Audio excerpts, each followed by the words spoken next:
Hello बच्चों, कैसे हाल चाल हैं। तो बच्चों, इस समय बज रहे हैं सुबह के 4 और मैं हूं आपके साथ वेक्टर स्पेस के साथ। तो बच्चों, हम लोग लीनियर अलजेब्रा के अगले वीडियो में आ चुके हैं और इस वीडियो में हम लोग वेक्टर स्पेस के बारे में कुछ और नॉलेज गेन करेंगे। तो बच्चों, मैंने बताया था वेक्टर स्पेस में आपको कि वी और एफ। वी क्या होता है? वेक्टर। और एफ क्या होता है? फील्ड होता है। तो वी और एफ एक वेक्टर स्पेस होता है जिसमें एफ के पास एफ क्या होता है? एक फील्ड होता है। फील्ड के पास भी दो ऑपरेशन होते हैं, प्लस और डॉट। और वी के पास भी दो ऑपरेशन होते हैं, प्लस और डॉट। तो बच्चों, पुराने लेक्चर जो इसके गए हैं, जो अपलोड हुए हैं, उनको बेटा पहले प्लीज़ ज़रूर देख लीजिए आप। तब आपको अगले लेक्चर बहुत अच्छे से समझ में आएंगे, है ना। तो पुराने लेक्चर जो बेटा अपलोड हुए हैं, प्लेलिस्ट पे जा कर के पुराने लेक्चर आप जरूर जरूर जरूर देख लीजिए। तो आपको अगले लेक्चर बहुत अच्छे समझ में आने वाले हैं, है ना बच्चों। तो ध्यान दीजिए बच्चों, हम लोग वेक्टर स्पेस में आगे बढ़ रहे हैं। तो बच्चों देखो, तुमको मैंने पुराने लेक्चर में दो बहुत इंपॉर्टेंट बातें बताई थी। क्या? कि आर जो है एक फील्ड होता है प्लस और डॉट को लेकर के, और सी भी एक फील्ड होता है प्लस और डॉट को लेकर के, ठीक है ना। और फिर तुमको मैंने बताया था कि सी आर, मैंने बताया था कि सी आर एक वेक्टर स्पेस होता है। मतलब जहां पर आर क्या है? फील्ड है, और सी क्या है? वेक्टर है। फिर तुमको मैंने बताया था कि आर सी ये वेक्टर स्पेस नहीं होता, ये वेक्टर स्पेस नहीं होता। अच्छा, अब देखो, हम लोग आज एक इंपॉर्टेंट पॉइंट पढ़ने जा रहे हैं। वो देखो, पॉइंट ये है कि अगर मान लीजिए एफ कोई फील्ड है, मान लीजिए एफ के पास प्लस है और डॉट है, एफ के पास दो ऑपरेशन है, प्लस डॉट। और मान लीजिए ये कोई फील्ड है ना। एफ जो है मान लीजिए कोई फील्ड है। तो ध्यान देना कि अगर हम एफ और एफ लेंगे तो ये हमेशा एक वेक्टर स्पेस बनाएगा। ये देखो हमारा आज का कॉन्सेप्ट है कि अगर एफ प्लस कॉमा डॉट कोई फील्ड है तो फील्ड ही फील्ड के ऊपर हमेशा वेक्टर स्पेस बनाएगा। मतलब फील्ड जो है वो फील्ड के ऊपर वेक्टर स्पेस बनाएगा। मतलब जहां पर फील्ड भी वही एफ होगा और वेक्टर भी वही एफ होगा, हमेशा ऐसा होगा। जैसे देखो, आर क्या है? एक फील्ड है। तो इसका मतलब आर आर एक वेक्टर स्पेस बनाएगा, हमेशा बनाएगा। फील्ड फील्ड के ऊपर हमेशा वेक्टर स्पेस बनाएगा, ठीक है। ये बात ध्यान दो, आर एक फील्ड है। अच्छा, इसी प्रकार देखो, सी एक फील्ड है, तो सी सी के ऊपर हमेशा एक वेक्टर स्पेस बनाएगा, ठीक है। आर आर के ऊपर वेक्टर स्पेस बनाएगा, सी सी सी के ऊपर वेक्टर स्पेस बनाएगा। देखो क्यों बनाएगा। जैसे कि मान लो हम इसको देखें कि भाई आर आर के ऊपर वेक्टर स्पेस क्यों बनाएगा। अब देखो, इसमें ये वाला आर क्या हो गया? वी। और अंदर वाला आर क्या हो गया? एफ। हमेशा वी एफ, है ना। वी एफ में क्या होता है? बाहर वाला वी होता है वेक्टर और अंदर वाला एफ क्या होता है? हमेशा फील्ड होता है। तो समझिए, आर आर ये हो गया वेक्टर, ये हो गया फील्ड। तो ये एक वेक्टर स्पेस होगा। तो देखो क्या होता है, जैसे ये जो फील्ड है, मतलब जो आर है, तो आर एक फील्ड है, ये हम जानते ही हैं भाई। आर प्लस डॉट एक फील्ड होता है, ये हम जानते हैं। ये मैंने आपको प्रूव करके दिखाया था कि भाई ये फील्ड क्यों होता है।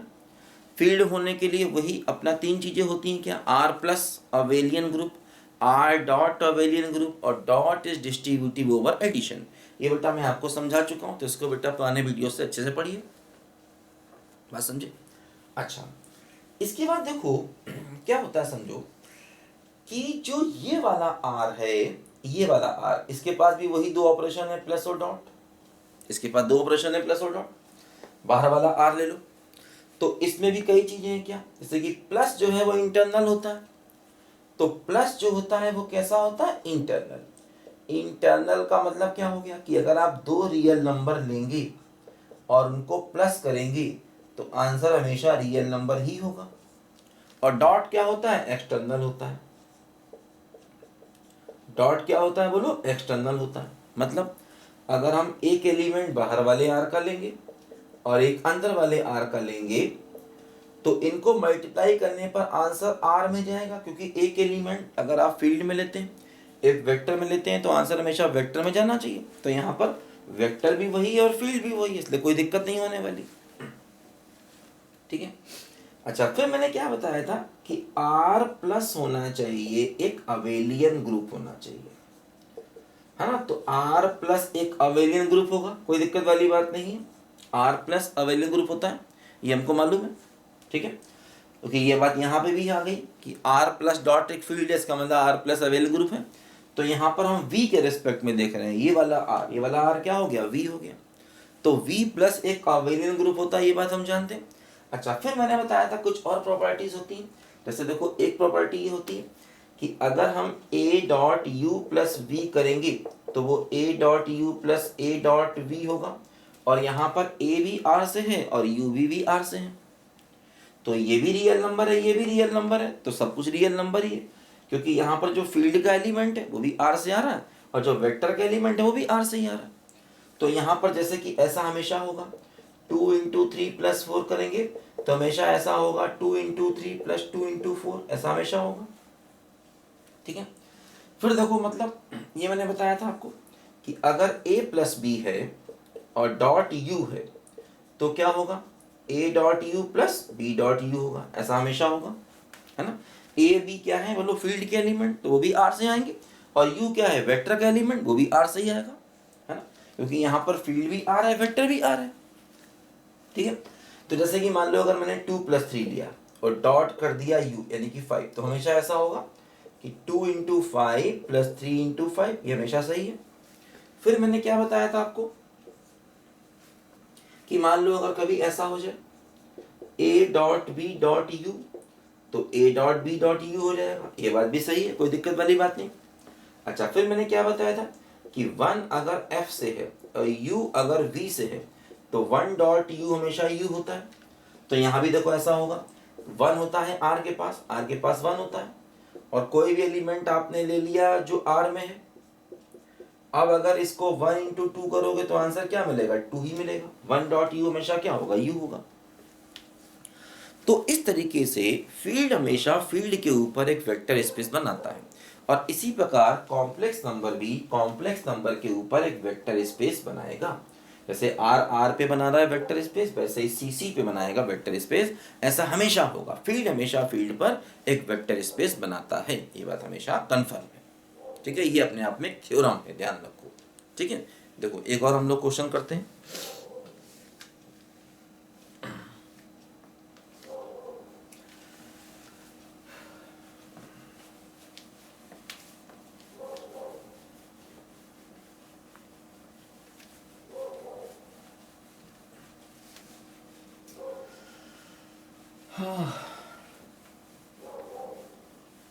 आना है तो आ रहा हूँ मैं, कुछ फेर नहीं है, भगवान के घर देर है, अंधेर नहीं है, आना है तो।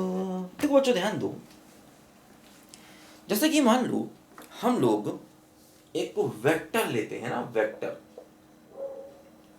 तो जैसे मान लो वेक्टर क्या लेते हैं, वेक्टर मान लो हमने ए वेक्टर लिया, तो ए वेक्टर क्या होता है, मान लो A1 i cap plus A2 j cap plus A3 k cap. ये हम लोग समझते हैं कि वेक्टर को हमेशा i j k के टर्म में लिख सकते हैं। i कैप क्या है, x एक्सिस के long unit vector, j cap क्या है, y के लॉन्ग यूनिट वेक्टर, और k कैप क्या है, z के लॉन्ग यूनिट वेक्टर। अच्छा, जो A1 A2 A3 है ये रियल नंबर होंगे। जैसे कि मान लो मैंने ऐसे लिखा कि 2i cap plus 3j cap plus 4k cap, मान लो ऐसे लिखा, तो 2 3 4 तो रियल नंबर ही होगा ना, बोलो। अच्छा, अब देखो जैसे होता क्या है, मान लो मैंने ये बनाया 3D, x y और z, मान लो ये मैंने 3D बनाया, और इसमें एक पॉइंट ले लिया मान लो a, और इसका कोऑर्डिनेट ले लिया 2 3 4। ठीक है, और मैंने क्या किया, ये ओरिजिन को a से मिला दिया। तो देखो ये जो OA वेक्टर है ना, OA वेक्टर, ये हो जाएगा 2i cap 3j cap plus 4k cap. मतलब अगर किसी पॉइंट का कोऑर्डिनेट मालूम है तो हम उस पॉइंट का ओ ए को कहते हैं पोजीशन वेक्टर। तो ये हम पोजीशन वेक्टर किसी पॉइंट का निकाल सकते हैं। इस बात को यहां पर जरा समझिए, ठीक है। अगर हमें किसी पॉइंट का कोऑर्डिनेट मालूम है, जैसे यहां पर देखो कोऑर्डिनेट मालूम है 2 3 4, तो हम उस पॉइंट का पोजीशन वेक्टर मतलब ओ ए वेक्टर हमेशा हमेशा निकाल सकते हैं, ठीक है ना। मतलब जैसे कि पॉइंट है तो पोजीशन वेक्टर मिल गया, पोजीशन वेक्टर है तो पॉइंट मिल गया, है ना। ये बात ध्यान दो, है ना। पॉइंट, अब देखो इसका मतलब ये हुआ, ये भी यही था, ये जो हमने लिखा था इसका मतलब ये भी किसी पॉइंट का पोजीशन वेक्टर ही था। तो क्या होता है, हर वेक्टर के करस्पॉन्डिंग एक पॉइंट मिलता है। आप कोई भी वेक्टर लेंगे तो उसके करस्पॉन्डिंग आपको एक पॉइंट मिलेगा जिसका वो पोजीशन वेक्टर होगा, है ना। हर वेक्टर के करस्पॉन्डिंग आपको एक पॉइंट मिलता है ना, 3D में। तो इसका मतलब ये हुआ कि जो वेक्टर है वो अपने आप में एक पॉइंट है, क्योंकि हर वेक्टर से एक पॉइंट मिलेगा। मान लो हम कुछ भी लिखें, मान लो मैंने एक वेक्टर बी लिखा, मान लो एक वेक्टर मैंने लिखा -2i कैप प्लस का j कैप प्लस माइनस का 3/2 k कैप। अब देखो यहां से क्या मिला, -2 1 -3/2। देखो ये एक पॉइंट है, ये एक पॉइंट का कोऑर्डिनेट है, मत समझे। तो इसका मतलब ये वेक्टर इस पॉइंट को रिप्रेजेंट कर रहा है या ये पॉइंट इस वेक्टर से रिप्रेजेंट हो रहा है, एक ही बात है। तो इसका मतलब ये हुआ कि हम ये कह सकते हैं कि हर एक वेक्टर एक पॉइंट है। जैसे ये वेक्टर मैंने 3D में लिया तो ये 3D का पॉइंट है। इसी प्रकार अगर मान लो मैं k हटा दूं, मान लो मैं एक वेक्टर ये ले लूं, मैं ले लूं 4i कैप माइनस का 3j कैप, तो क्या हो गया, इससे पॉइंट क्या बना, 4 -3 बना। देखो 3 लाइंस अगर बनाओ ना, 3 लाइंस का मतलब ये पॉइंट का कोऑर्डिनेट है। जब भी मैं ऐसे 3 लाइंस लिखूं ना तो 3 लाइंस का मतलब ये पॉइंट का कोऑर्डिनेट है। तो ये पॉइंट बना, इसका मतलब इस वेक्टर से ये पॉइंट रिप्रेजेंट हो रहा है या ये पॉइंट इस वेक्टर से रिप्रेजेंट होता है, लेकिन 2D में ये 2D का पॉइंट है। तो इसका मतलब ये हुआ, जैसे हम वेक्टर को 2D में भी ले सकते हैं, 3D में भी ले सकते हैं, 4D में भी ले सकते हैं। जैसे 4D में ऐसे लेते हैं 4D 5D, जैसे वहां पर i j k नहीं होते ना, तो वहां पर ऐसे माना जाता है। मान लो कोई वेक्टर हमारा k वेक्टर है तो ऐसे लिखेंगे 2e1 कैप, है ना, 3e2 cap plus 4e3 cap plus 5e4 cap, ऐसे करके देखो उसको हम लेते हैं, है ना। E1 E2 E3 E4, है ना, ये यहां पर हम बना लेते हैं अपने यूनिट वेक्टर्स, है ना। तो 4 डायमेंशन 5 डायमेंशन मतलब n डायमेंशन, इन जनरल हम n डायमेंशन में भी वेक्टर को लिख सकते हैं इसी मेथड से। तो ये E1 E2 E3 E4 जो है, या कुछ और मान लो, जरूरी नहीं कि E1 E2 E3 मान लो, कुछ भी हम अपने जो है वो यूनिट वेक्टर मान करके किसी भी डायमेंशन में वेक्टर को रिप्रेजेंट कर सकते हैं। और हर डायमेंशन में वेक्टर जो है वो किसी पॉइंट का कोऑर्डिनेट होगा। तो इसका मतलब बच्चों ये हुआ कि पॉइंट ही वेक्टर है, वेक्टर ही पॉइंट है। मतलब जैसे कि हम 2D लें तो 2D में हर एक पॉइंट क्या है, एक पोजीशन वेक्टर को रिप्रेजेंट करेगा। भाई हर एक पॉइंट से हम OA वेक्टर बना सकते हैं। तो 2D में मतलब जो पॉइंट है, 2D मतलब यही IJ वाला सिस्टम मतलब 2 डायमेंशन जिसमें x एक्सिस और y एक्सिस है। IJ क्या हो गया 3D, ये हो गया 4D 5D 6D। ऐसे हम इन जनरल n डायमेंशन भी बना सकते हैं। वेक्टर जो है वो हर एक डायमेंशन के लिए सही काम करता है। तो इसका मतलब जो पॉइंट है किसी भी डायमेंशन में वो एक वेक्टर है। तो मतलब वेक्टर की एक डेफिनेशन ये भी दी जाती है कि किसी भी डायमेंशन में, मान लो 2D लिया तो वहां पर जो वेक्टर है वो क्या है, एक पॉइंट है 2D का। 3D लिया वहां पर भी वेक्टर है, एक पॉइंट है किसका, 3D का। तो हर एक डायमेंशन में जो वेक्टर होता है वो हमेशा एक पॉइंट को रिप्रेजेंट करता है। अच्छा एक बात और ध्यान रखो, जैसे कि कई बार क्या होता है, अगर हम 2D की बात करें ना, 2 डायमेंशन की, तो उसको खाली r² लिख देते हैं। r² का मतलब क्या हुआ, r cross r। r cross r का मतलब क्या हुआ कि इस प्रकार के सारे पॉइंट हमें चाहिए।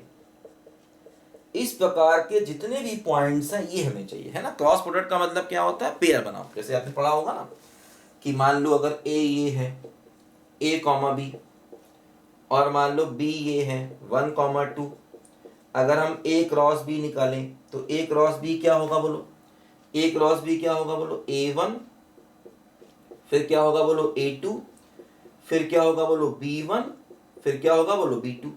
ये हमारा ए क्रॉस बी हो गया।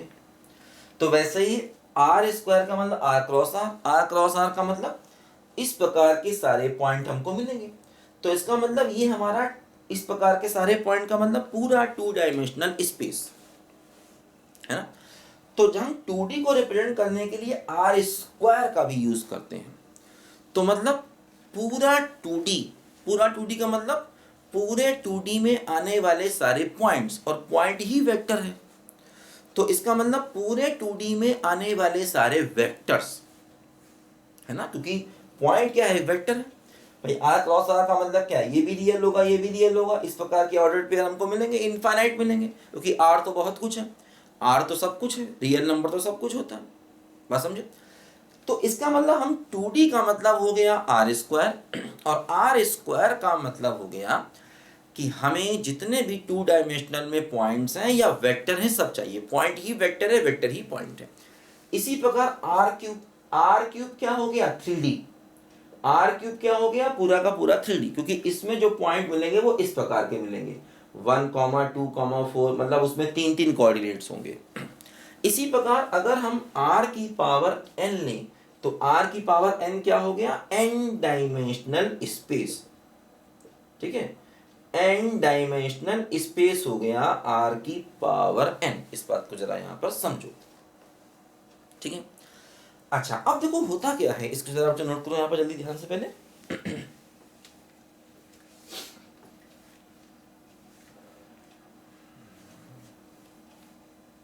फटाफट लिखो बच्चों जल्दी से।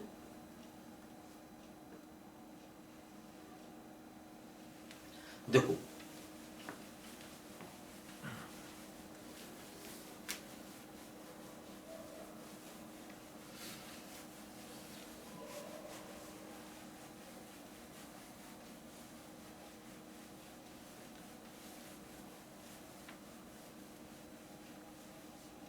देखो अब बच्चों होता क्या है कि ये जो अपना r की पावर n होता है ना, r की पावर n इन जनरल लिया, ये r के ऊपर भी एक वेक्टर स्पेस होता है।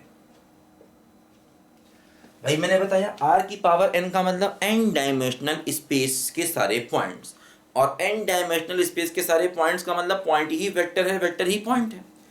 तो n डायमेंशनल स्पेस के सारे वेक्टर, तो ये बन गया देखो हमारा वेक्टर, और ये क्या बन गया बोलो, फील्ड बन गया। तो ये एक वेक्टर स्पेस हो गया, है ना। तो इस वेक्टर स्पेस को कहते हैं यूक्लिडियन, ठीक है, यूक्लिडियन एन डायमेंशनल स्पेस, ठीक है। यूक्लिडियन एन डायमेंशनल स्पेस हम लोग इस वेक्टर स्पेस को हमेशा कहते हैं। इस बात को जरा बच्चों समझो, है ना, यूक्लिडियन एन डायमेंशनल स्पेस हम लोग इसको कहते हैं।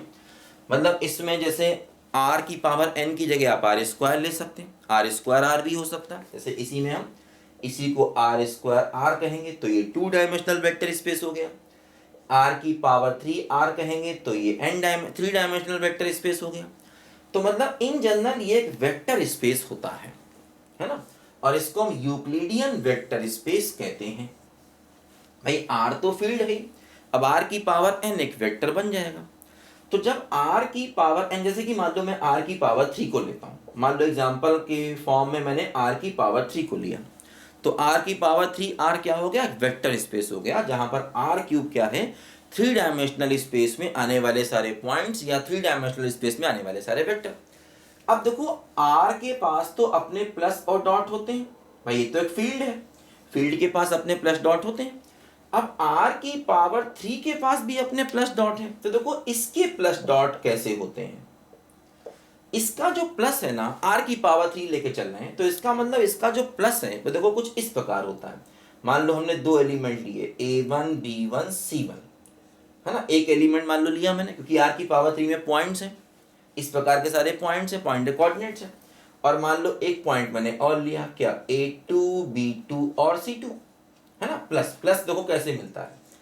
तो इसमें क्या होगा, इसको हम इस प्रकार से प्लस करते हैं, कैसे बोलो, ये हो जाएगा पहला, पहले में प्लस होगा A1 प्लस A2, फिर क्या होगा B1 प्लस B2, फिर क्या होगा C1 प्लस C2।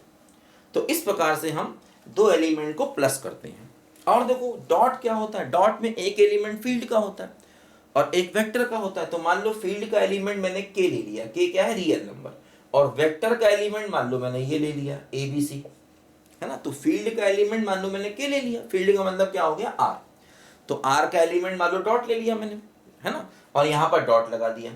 तो देखो इसको ऐसे लिखते हैं, ये हो जाएगा के डॉट ए कॉमा के डॉट बी कॉमा के डॉट सी, है ना। के क्या है बोलो, के है हमारा आर का एलिमेंट मतलब फील्ड का एलिमेंट, और एबीसी क्या है, एबीसी है आर की पावर 3 मतलब आर क्यूब का एलिमेंट।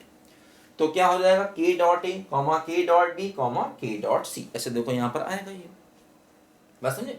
तो मतलब प्लस जो है वो इंटरनल है, क्योंकि दो एलिमेंट आप ले रहे हैं आर की पावर 3 के, तो आंसर भी आर की पावर 3 में मिल रहा है।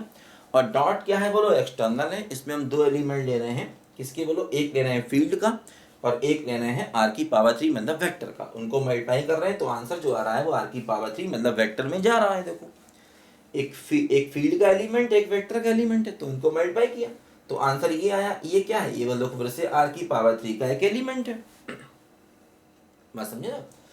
तो ये बात यहाँ पर ध्यान रखिए कि मतलब हमेशा ये बात हमारे काम आएगी। कई बार हम आर की पावर 3 को पॉइंट्स ना कह के वेक्टर कह देते हैं, कहते हैं ऑल वेक्टर इन आर की पावर 3। इसका मतलब वो आर की पावर 3 एक वेक्टर को रिप्रेजेंट करता है, पॉइंट ही वेक्टर है, वेक्टर ही पॉइंट है, इस बात को ध्यान देना, ठीक है। तो देखो इसके लिए अब ये एक फील्ड, ये एक वेक्टर स्पेस बन जाएगा पूरा, ये एक वेक्टर स्पेस बन जाएगा जहां पर हमने आर की पावर 3 का प्लस ऐसे लिया है और डॉट ऐसे लिया है, क्योंकि बताने पड़ते हैं ना कि ऑपरेशन क्या है भाई। आर के प्लस डॉट मतलब फील्ड के प्लस और डॉट तो हम जानते ही हैं, ये तो वही प्लस मतलब एडिशन, नॉर्मल एडिशन, और वही अपना मल्टीप्लिकेशन, नॉर्मल मल्टीप्लिकेशन, क्योंकि फील्ड के आर प्लस डॉट तो हम जानते ही हैं। वेक्टर के आर प्लस डॉट हमें देखो यहाँ पर डिफाइन करने पड़े कि वेक्टर के प्लस और डॉट हम देखो यहाँ पर कैसे डिफाइन करेंगे, इस बात को जरा बच्चों यहाँ पर समझो ध्यान से, ठीक है। लिखो जरा बच्चों ध्यान से पहले इसको। अब देखो ये वो सारे जो है ना चीजें, वो सारे के सारे रिजल्ट यहाँ पर इसके सेटिस्फाई होंगे, इसके सारे देखो रिजल्ट वो सेटिस्फाई होंगे, है ना। देखो कैसे होंगे हम लोग देखते हैं अभी। ये हम लोग एग्जाम्पल ले रहे हैं, ऐसे ही आर की पावर 4 और आर की पावर 5 और आर की पावर n और आर की पावर 2 में भी सेम इसी मेथड से करेंगे, है ना। जैसे कि हम आर क्यूब में कर रहे हैं वैसे ही हम हर डायमेंशन में कर सकते हैं भाई। आर स्क्वायर लेंगे, जैसे अभी हम a1 b1 c1 ले रहे हैं, आर स्क्वायर लेंगे तो वहाँ केवल a1 b1 लेंगे, आर की पावर 4 लेंगे तो a1 b1 c1 d1 ले लेंगे, है ना। तो क्या बताया मैंने, आर की पावर 3 आर, ठीक है। आर की पावर 3 के जो प्लस माइनस हैं वो मैंने बताया कैसे डिफाइन होते हैं, ठीक है, आर की पावर 3 के प्लस माइनस। तो देखो अब सबसे पहले तो हमें ये दिखाना होगा कि आर की, देखो आर जो है प्लस डॉट के साथ में एक फील्ड होता है, इसको दिखाने की जरूरत नहीं, मैंने कहा बेटा इसको याद रखो, आर प्लस डॉट के साथ में हमेशा एक फील्ड होता है, इसको याद कर लो, मैंने बताया था, इसको जरूरत नहीं बार बार प्रूव करने की। हाँ एग्जाम अगर आएगा तो उसको प्रूव करेंगे, फिर एग्जाम में कहेगा शो करो ये एक फील्ड है तो फील्ड शो कर देंगे, ठीक है। अब देखो आर की पावर 3 और प्लस के साथ में ये क्या होगा, ये सबसे पहले एक अवेलियन ग्रुप होना चाहिए, है ना, क्योंकि V जो है वो प्लस के साथ में अवेलियन ग्रुप होता है। तो देखो ये अवेलियन ग्रुप है, क्यों, क्योंकि देखो क्लोजर को सेटिस्फाई करेगा। क्लोजर मतलब मान लो हम दो एलिमेंट ले लें A1 B1 और C1 और उनको आपस में ऐड करें। अब देखो ये सब अगर आपका सब्जेक्टिव एग्जाम होता है ना, तो वहां पर ये सब चीजें थोड़ा डिटेल से लिख देना कि मान लो ये एक एलिमेंट है आर की पावर 3 का, मान लो ये एक एलिमेंट है आर की पावर 3 का, उनको प्लस करेंगे तो प्लस करने पर हमेशा क्या मिलेगा, देखो अभी देखा हमने, पहले में पहला ऐड होगा A1 प्लस A2, दूसरे में दूसरा ऐड होगा B1 प्लस B2, तीसरे में तीसरा ऐड होगा C1 प्लस C2, बस समझे? ठीक है, तो देखो ये भी जो आया वो r की पावर 3 का ही एलिमेंट है, क्योंकि अगर हम एक एलिमेंट ये लें r की पावर 3 का और एक ये लें आपस में ऐड करें तो जो आंसर आएगा वो r की पावर 3 में ही जाएगा, तो क्लोजर प्रॉपर्टी सेटिस्फाई हो गई। एसोसिएटिव भी होगी मतलब अगर हम ऐसे लें a1 b1 c1 और प्लस के बाद देखो ऐसे लें a2 b2 c2 और यहाँ पर देखो ऐसे लें a3 b3 और c3, है ना। तो देखो यहाँ पर ब्रैकेट इन दोनों पे लगाया, अब हम चाहें तो ब्रैकेट इन दोनों पर लगा सकते हैं, a1 b1 c1 और प्लस का हो गया a2 b2 और c2 और इसके बाद देखो बाहर जाएगा क्या बोलो a3 b3 और c3, ऐसे करके देखो हम इसको कर सकते हैं, तो ये एसोसिएटिव भी होगा। आइडेंटिटी क्या होगी, देखो आइडेंटिटी होगी 0 0 0, ये हमारी आइडेंटिटी हो गई, है ना। मतलब ओरिजिन 0 0 0 जिसका कोऑर्डिनेट है, ओरिजिन का कोऑर्डिनेट है 3 डायमेंशन में, ठीक है। तो इसके बाद अगर हम देखो इसको किसी भी एलिमेंट में ऐड कर दें तो आंसर वही एलिमेंट वापस आ जाएगा, चाहे लेफ्ट से ऐड करें चाहे राइट से ऐड करें। तो ए बी सी को अगर हम 0 0 0 में ऐड करेंगे तो आंसर ए बी सी आ जाएगा, चाहे लेफ्ट से करें चाहे राइट से करें, तो ये आइडेंटिटी हो गई। इनवर्स देखो, जैसे कि मान लो हमने ए बी सी एक एलिमेंट लिया तो उसका इनवर्स क्या हो गया, -a -b और -c, ये उसका इनवर्स हो गया। क्योंकि देखो अगर हम इसको सिंप्लीफाई करें तो पहला पहले में ऐड होगा तो 0, दूसरा दूसरे में ऐड होगा तो 0, ये देखो हमारी आइडेंटिटी हो गई। तो मतलब ये अगर एलिमेंट है तो ये उसका इनवर्स है, किसी भी एलिमेंट का जो इनवर्स है वो हमेशा हम इस तरीके से यहाँ पर देखेंगे, किसी भी एलिमेंट का इनवर्स हमेशा इस तरीके से यहाँ पर हम लोग देखेंगे।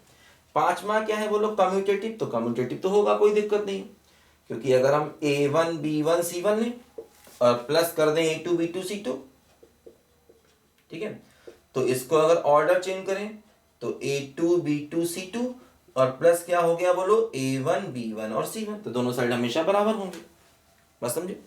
तो इसका मतलब देखो आर क्यूब प्लस के साथ में एक अबेलियन ग्रुप होगा, है ना, प्लस जो हमने ऑपरेशन अभी डिफाइन किया था प्लस वाला। अब देखो दूसरा ऑपरेशन जो डॉट था वो हमने कैसे डिफाइन किया था कि k और साथ में क्या है मान लो k dot A B C, तो ये हो जाएगा k dot A comma k dot B comma k dot C, ये देखो यहाँ पर हो जाएगा, ठीक है। अब देखो इसके जो अपने वो थे वो देखो एक तो ये होगा कि मान लो हम ये वाले प्रॉपर्टी, पहली प्रॉपर्टी क्या थी कि a dot U plus V बराबर क्या होगा a dot U plus a dot B, देखो ये सेटिस्फाई होनी चाहिए। ये देखो सेटिस्फाई कैसे होगी, k क्या है, a क्या है, a है फील्ड का एलिमेंट, u और v क्या है बोलो, u और v वेक्टर के एलिमेंट है। तो देखो ये प्रॉपर्टी कैसे सेटिस्फाई होगी, है ना। तो यहाँ पर a की जगह मैंने k मान लिया, u की जगह मान लो मैंने मान लिया a1 b1 c1 और प्लस b की जगह मैंने मान लिया a2 b2 और c2, तो क्या हो जाएगा बोलो ये। अब देखो यहाँ पर ये k अंदर जाएगा तो k dot a1 b1 c1 और प्लस k डॉट हो जाएगा a2 b2 और c2, है ना। इस तरीके से देखो हम इसको, मतलब ऐसा यहाँ पर हमेशा होगा। करने का जो सही तरीका है वो देखो ये है करने का सही तरीका कि पहले आपस में इनको ऐड करो, है ना। ये a हो गया, ये u हो गया, ये v हो गया, तो a dot u plus v, तो पहले इनको आपस में ऐड करो, क्या होगा a1 प्लस a2, फिर क्या होगा कॉमा b1 प्लस b2 और फिर क्या होगा कॉमा c1 प्लस c2 होगा। अब देखो ये k बाहर है, तो अगर ये k बाहर है तो देखो k सबसे अंदर मल्टीप्लाई होगा, क्योंकि यहाँ पर ऑपरेशन का मतलब यही है कि k dot a comma b comma c है, तो इसको हम ऐसे लिख सकते हैं, ये हो जाएगा k dot a1 plus a2, फिर k dot b1 plus b2, फिर हो जाएगा k dot c1 plus c2। अब देखो इसको हम ऐसे लिख सकते हैं क्या, k a1 plus k a2, फिर क्या हो जाएगा k b1 plus k b2, फिर क्या हो जाएगा k c1 plus k c2। अब देखो पहले वाले k a1 comma k b1 comma k c1, और प्लस करके देखो दूसरे वाले क्या Ka2 comma Kb2 comma Kc2, ये हो गया। ठीक है, अब देखो इसको हम फिर ऐसे लिख सकते हैं K comma A1 B1 C1। तो देखो ये करने का इसका सही मेथड है बच्चों, A2 B2 और C2 ऐसे करके देखो लिख सकते हैं। यही देखो हमको प्रूव करना था क्या, कि ये K U प्लस V बराबर K इंटू यू और प्लस K इंटू वी, है ना। तो ये पहली प्रॉपर्टी देखो यहाँ पर प्रूव हो गई। इसके बाद देखो दूसरी प्रॉपर्टी क्या थी, दूसरी ये थी A plus B dot U बराबर A dot U plus B dot U. इसको भी देखो कर सकते हैं। A क्या है, A है हमारा फील्ड का एलिमेंट और B भी क्या है, फील्ड का एलिमेंट। तो यहाँ पर फील्ड को क्या मानना है, R। तो मान लो ए बी की जगह हमने K1 प्लस K2 ले लिया और U की जगह ले लिया ABC। तो देखो इसको हम ऐसे लिख सकते हैं, इसको ऐसे लिख सकते हैं क्या बोलो, कि K1 और ABC और प्लस K2 और ABC, ऐसे देखो यहाँ पर हम लिख सकते हैं, है ना। क्योंकि देखो ये A प्लस बी, ये K1 प्लस K2 और U, ये पूरा U है ना। तो A प्लस बी और U बराबर AU और प्लस B और U। देखो ये यहां पर मैं ऐसे करके लिखा AU प्लस BU। ठीक है, देखो ये आया कैसे, इसका तरीका देखो वही है, कर सकते हैं बिल्कुल डिटेल से इसको हम प्रूव कर सकते हैं। ये है देखो ABC, तो ये सबके साथ जाएगा, ये हो जाएगा K1 plus K2A comma K1 plus K2B और कॉमा K1 प्लस K2 और C। देखो ये ऐसे हो गया। अब देखो इसको हम फिर से ऐसे कर सकते हैं अलग अलग, K1A, ठीक है, प्लस K2A। यहां पर देखो अच्छा फिर आपस में ऐड कर दो, K1A को ऐड कर दो K1B के साथ में प्लस K1C के साथ में comma K2A plus K2B plus K2C। और देखो यहां पर ये क्या आ गया, ये आ गया K1 और हो गया यहां पर देखो ABC, है ना। K1 और ये देखो यहां पर हो गया A, oh sorry sorry sorry गड़बड़ हो गया, गलत गलत गलत गलत भाई, गलत हो गया गलत हो गया गलत हो गया। देखो इसको ऐसे लेना है पहले, ये क्या हो गया K1A plus K2A comma K1B plus K2B comma K1C plus K2C।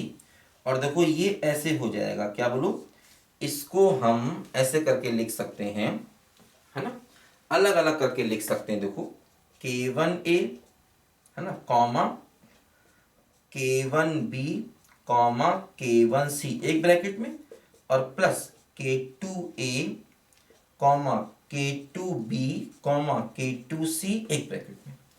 अब देखो ये क्या हो गया, ये हो गया K1 ब्रैकेट में ABC और प्लस K2 ब्रैकेट में ABC। देखो यहां पर ये आ गया, तो देखो ये वही आ गया K1 ABC plus K2 ABC जो हमको प्रूव करना था।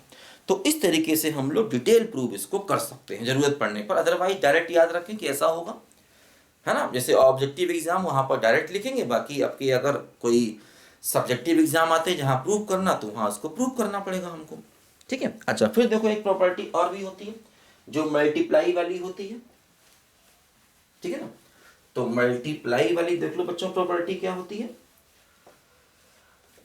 तो मल्टीप्लाई वाली प्रॉपर्टी देखो ये होती है A dot B dot U बराबर A dot B dot U. तो इसमें A मान लो है K1 और B क्या है मान लो K2 और डॉट U क्या है, U मान लो है ABC, ऐसे करके ना।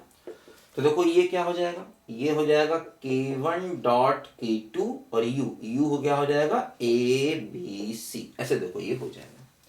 तो A dot B dot U बराबर, है ना, यहां पर देखो B डॉट यू के बीच में ब्रैकेट है, यहां A और B के बीच में ब्रैकेट है।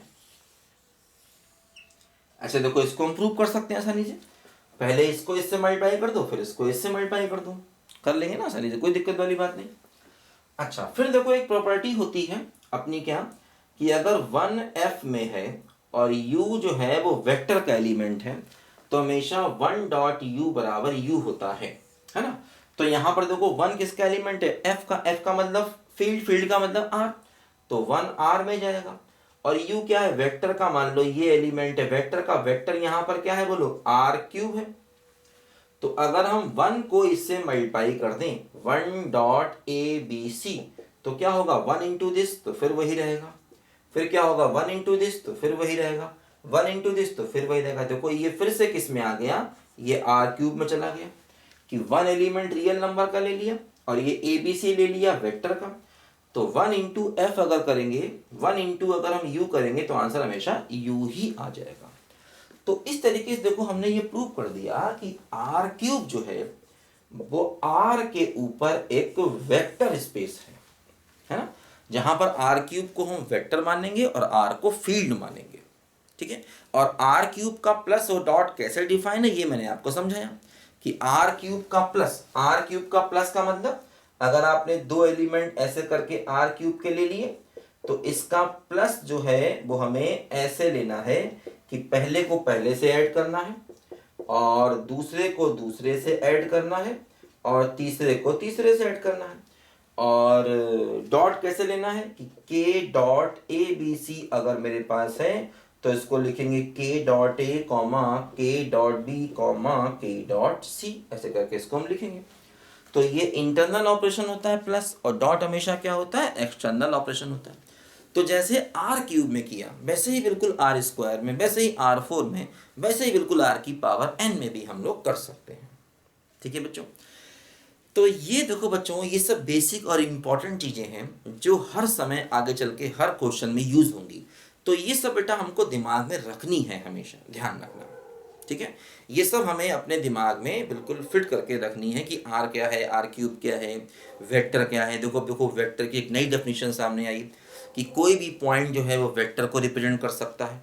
ये बात ध्यान दो हमेशा, कोई भी पॉइंट जो है वो एक वेक्टर को रिप्रेजेंट कर सकता है। जैसे आप कोई भी पॉइंट लिख रहे हैं, आपने मान लो कोई पॉइंट लिखा ए कॉमा बी कॉमा सी, तो ये एक वेक्टर है। कैसा वेक्टर है, इसमें आई जे कैसे मल्टीप्लाई कर दो। मान लो आप इसको वेक्टर में चेंज कर सकते हैं। मान लो आपने इसको ऐसे लिख दिया, A I cap plus B J cap plus C K cap, ये और ये दोनों सेम बातें हैं। अगर आप पॉइंट लिख रहे हो या पॉइंट का पोजीशन वेक्टर लिख रहे हो, तो दोनों बातें बेटा हमेशा सेम मानी जाती हैं। ठीक है बच्चों, तो इस वीडियो में बच्चों इतना ही। अगले वीडियो में फिर मिलेंगे नए सवालों के साथ में। आप पढ़ते रहिए, देखते रहिए, समझते रहिए और समझ समझ के पढ़िए, एंजॉय करके पढ़िए, टेंशन नहीं लेने का। ठीक है बच्चों, बाय बाय।